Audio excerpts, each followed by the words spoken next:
இறையேசுவில் அன்பார்ந்த உடன் விசுவாசிகளே, ஆசீர்வாதமான அந்த காலை வேளையிலும் நம்முடைய பிதாவாகிய தேவனிடமிருந்தும் குமாரனாகிய கிறிஸ்துவனிடமிருந்தும் யாவருக்கும் கிருபையும் சமாதானமும் உண்டாவதாக.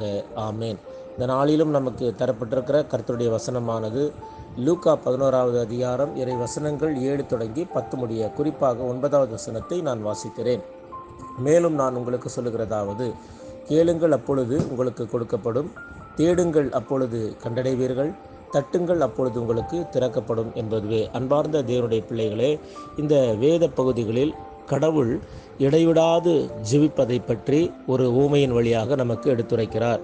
ஒரு மடத்தில் ஒரு சீடன் ஒருவன் குருவினிடத்தில், குருவே, என் தேவைகளை கடவுள் அறிந்து கொடைகளாக தருகிறார் என்றால் நான் ஏன் ஜெபிக்க வேண்டும் என்ற ஒரு கேள்வியை கேட்டார்.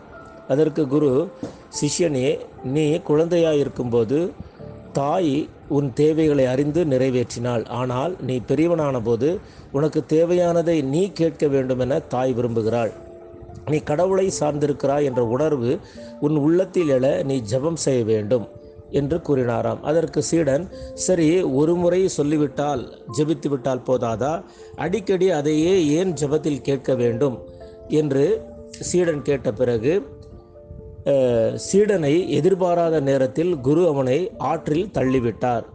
ஐயோ, நான் சாகிறேனே, காப்பாற்றுங்கள் என தொடர்ந்து கத்திக்கொண்டே இருந்தான். அப்பொழுது குரு, நான் காப்பாற்றுவேன் என தெரியும் அல்லவா, பின்ன ஏன் நீ தொடர்ந்து கத்திக்கொண்டே இருக்காய் என்று கேட்டார். கத்தாமல் இருக்க முடியவில்லையே என்று சீடன் பதில் கூறினானாம். அதுபோலத்தான் உன் தேவைகளை நிறைவேற்றும் வரை நீ கடவுளை சார்ந்திருக்க வேண்டும், கடவுளிடத்தில் கேட்டுக்கொண்டே இருக்க வேண்டும் என்று குருவானவர் இதற்கு விடையை தந்தாராம். அன்பார்ந்த தேவனுடைய பிள்ளைகளே, நாம் பேசும்போது நமது பேச்சு மற்றவர்களின் உள்ளத்தை தொட வேண்டும், செவிகளையும் தொட வேண்டும் என்ற எண்ணம் நம் உள்ளத்தில் எவ்வாறு எழுகிறதோ அதுபோல நம்முடைய தேவைகளை கர்த்தர் அறிந்திருக்கிறார்.